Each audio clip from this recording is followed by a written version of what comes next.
Magandang umaga po muli sa inyong lahat mga kaibigan. Isa na naman po magandang araw ang aking bati sa inyong lahat. At salamat po sa ating Panginoon dahil ang Diyos po ay napakabuti. Ang Diyos po ay hindi nagpabaya sa atin at ngayong umaga ay muli po tayong ginising ng ating Diyos dahil meron po siyang isang magandang dahilan kung bakit po nagising tayo. Kahapon po ay dalawa pong balita ang aking natanggap. Isa pong masaya, purihin ang Panginoon. Answered prayer po kami ng aking kumare at ng mga iba pang nagpray na yung anak na bunso ng aking kumare, kaibigan since 1982 ay magkaibigan na kami. Hanggang ngayon, magkapamilya, magkaibigan pa rin kami. At yung kanyang anak na bunso ay certified na civil engineer at salamat sa Panginoon. Yung batang yun ay isa ring ang kabataang Kristiyano at hindi rin siya binigo ng ating Panginoon. At ang isang sad news, yung aking kaibigan ng 2017, ang Holy Spirit ang nagturo sa akin kung anong pangalan ng aking itatap dahil may nahanap po akong food supplement at binigyan po ako ng Panginoon ng isang tao na tapat kahit hindi kami magkakilala ng personal. Ay nagpadala po siya sa akin, nagkakasalubungan yung aming pera, pambayad ko at yung items.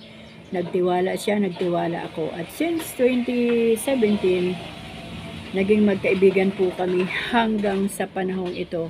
At dumating po sa punto na ang Holy Spirit ang nagbigay sa akin ng taong yun. At ang Holy Spirit din kagabi ang nagpaalam sa akin na wala na pala ang kaibigan kong yun. Siya po ay umuwi na sa Panginoon ng November 11 at kagabi ko lang po nalaman, walang nagsabi sa akin kundi ang Holy Spirit. Bakit? Kasi ang Holy Spirit din po ang nagbigay sa akin ng kaibigan kong yon at ang Holy Spirit din ang nagpaalam. So yan po ang kagandahan. Kapag tayo po ay nakatune in lagi sa Panginoon, ang Holy Spirit po ay laging nangungusap sa buhay natin. Bagamat may good news at may sad news, ang buhay po ng inyong nanay Rila ay kailangan pong magpatuloy kasi ganun po talaga ang buhay dito sa mundo.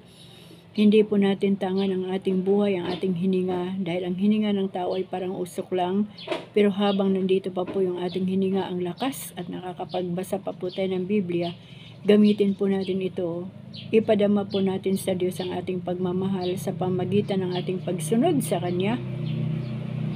At ipakita po natin sa Diyos yung bunga ng kanyang salita na itinuturo niya sa atin sa bawat araw sa pagmamahal naman natin sa ating kapwa. Ano po?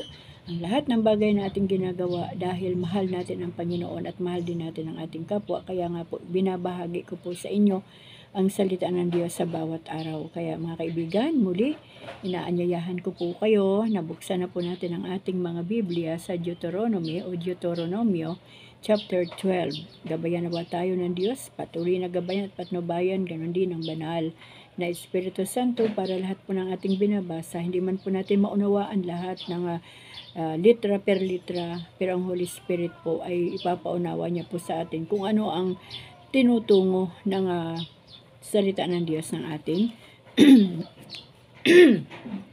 binabasa. Ano po? So, buksan na po natin sa Deuteronomy o Deuteronomio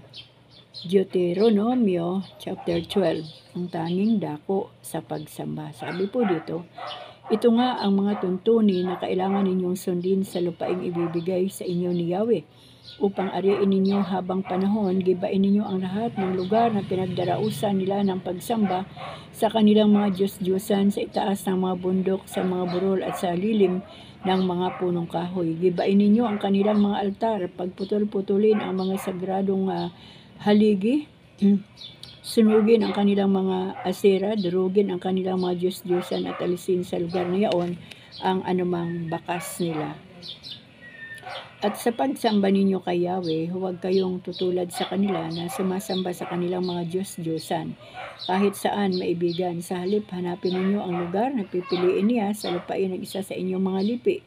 Doon lamang niya ipapahayag ang kanyang pangalan at iyon ay ituturing niyang tahanan. Doon ninyo siya sasambahin at doon ihahain ang inyong mga handog na susunugin at iba pang handog tulad ng ikapo. Handog mula sa inyong ani, pangakong handog, kusang handog, ang mga unang bunga ng pananim at ang panganay na anak ng inyong mga hayop. Doon din kayo magsasalo-salo sa harapan ni Yahweh bilang pasasalamat sa mga pagpapala niya sa inyo. Hindi na ninyo magagawa roon ang ginagawa ninyo rito ngayon. Nagagawa ninyo ngayon ang anumang maibigan ninyo sapagkat wala na kayo sa lupaing ibinigay sa inyo ni Yahweh. Ngunit pagkatawid ninyo ng Jordan, kapag kayo'y nasa lupaing inyong pupuntahan, nalipol na ninyo ang inyong mga kaaway at panatag na ang inyong pamumuhay, iba na ang inyong gagawin, ihain ninyo sa lugar na pipiliin ni Yahweh ang inyong mga handog na susunugin at iba pang handog tulad ng ikapo. Handog mula sa inyong mga ani at mga pangakong handog. Magdiriwang kayo sa harapan ni Yahweh kasama ang inyong mga anak at mga alipin. Isama rin ninyo ang mga Levita, yamang sila'y hindi ninyo kasama sa partihan. Ngunit huwag kayong magsusunog ng handog kahit saan ninyo maibigan. Doon lamang ninyo ihahain ang mga handog na susunugin at gagawin ang lahat ng iniuutos ko sa inyo sa lugar na pipiliin ni Yahweh mula sa lupain ng isa sa inyong mga lipi. Kahit saan ay maaari kayong magpatay ng hayop at maaring kumain ng karne nito hanggang gusto ninyo, paris ng pagkain ng usa. Maaring kumain nito pati ang mga itinuturing na marumi, ngunit huwag ninyong kakainin ang dugo. Ito ay kailangang patuluin sa lupa. Ang mga ito ang hindi ninyo maaring kanin sa inyong mga lugar.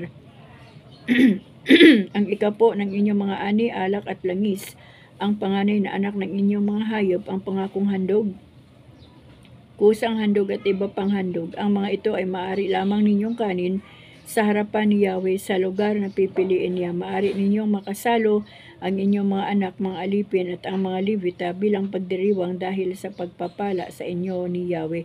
Huwag ninyong pababayaan ang mga Levita kapag napalawak na ni Yahweh ang lupain na sa sakop ninyo at ang ibig na ninyong kumain ng karne, maaari kayong kumain hanggang gusto nyo. Kung kayo'y malayo sa lugar na pinili niya, maaari ninyong patayin ang isa sa mga hayop nito at kainin tulad ng pagkain ng usa. Lahat ay maaari ng kainin, maging ang tinuturing na malinis o marumi. Ngunit huwag ninyong kakainin pati dugo, pagkat naroon ang buhay ay di dapat kanin.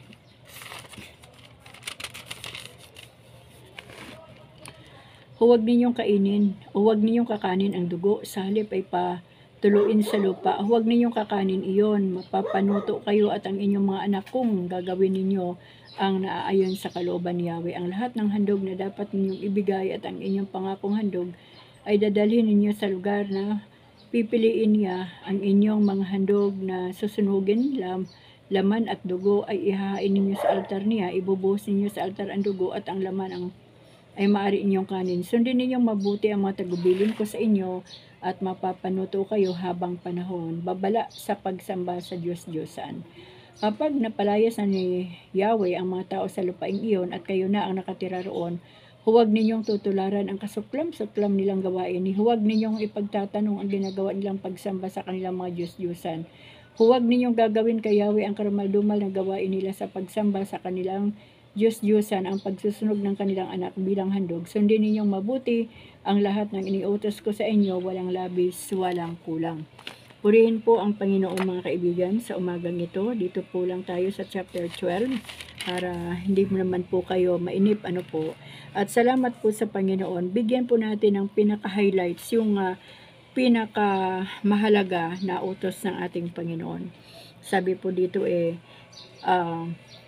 gibain daw yun, yung mga ginawang mga altar, yung mga ginawang sambahan sa kanilang mga Diyos-Diyosan. Siyempre po sa panahon natin, hindi naman po natin pwedeng gawin yun. Alangan namang pupunta tayo dun sa kanilang mga simbahan tapos gigibain natin. Sa ating panahon ay may batas na ang lupa. Maliban sa batas ng ating Panginoon na talagang hindi po ito nagkakamali. Ngunit ang batas ng lupa, hindi rin po natin kayang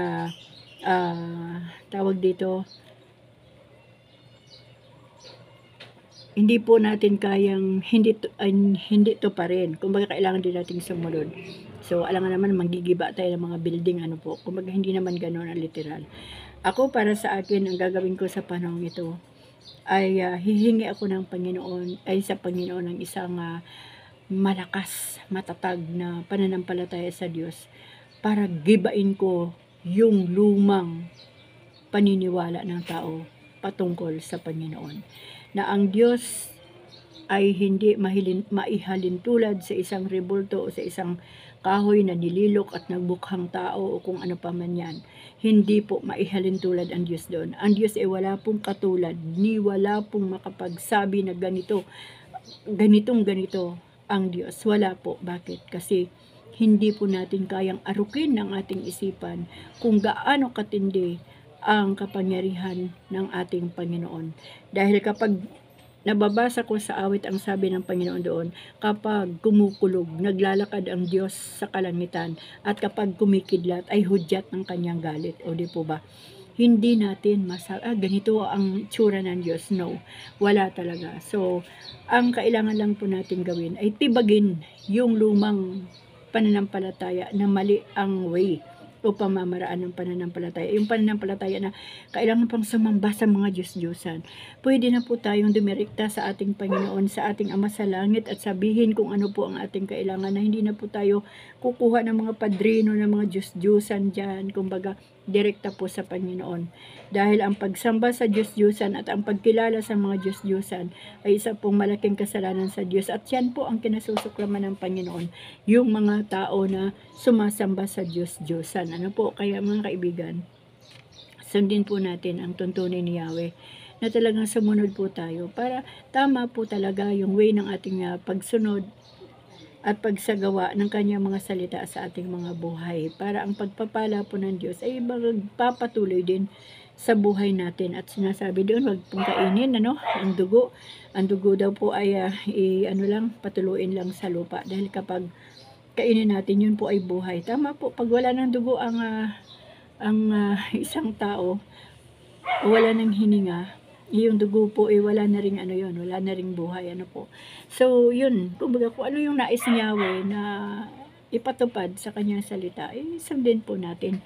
At marami naman pong binago ang Diyos sa New Testament at atin din po yan madadaanan, po. So, ang nais lang po ng Panginoon talaga, mga kaibigan, ay sumunod lang po tayo, magpakabuti po tayo sa pagsunod sa Panginoon, upang sa ganon hindi po tayo maparusahan ng Diyos, kundi yung kanyang biyaya ay patuloy po nating makakamtan. Yun lang po ang nais ng Panginoon na ihayag ngayong umaga. Kung meron po siyang mensahe sa mga Israelita gaya ng ating binasa, yan din po ang mensahe ng Diyos sa kapanahonan ito sa ating mga buhay. Kaya mga kaibigan, nawa po sa ating pagsunod sa Panginoon ay wala na po tayong ibang sinasamba. Hindi na po mahalaga sa atin ang higit pa sa pagmamahal natin sa Diyos yung mga pera, kahit man ang pamilya natin. Mahalin muna natin ang Panginoon ang higit sa lahat ng buhay at sa lahat ng bagay, upang sa ganon ang biyaya ng Diyos ay patuloy po nating makamtan. Ayan mga kaibigan, maraming salamat po sa inyong pakikinig. Purihin po ang Panginoon sa umagang ito. Pagpalain po ng Diyos ang ating mga buhay. Salamat po sa inyo.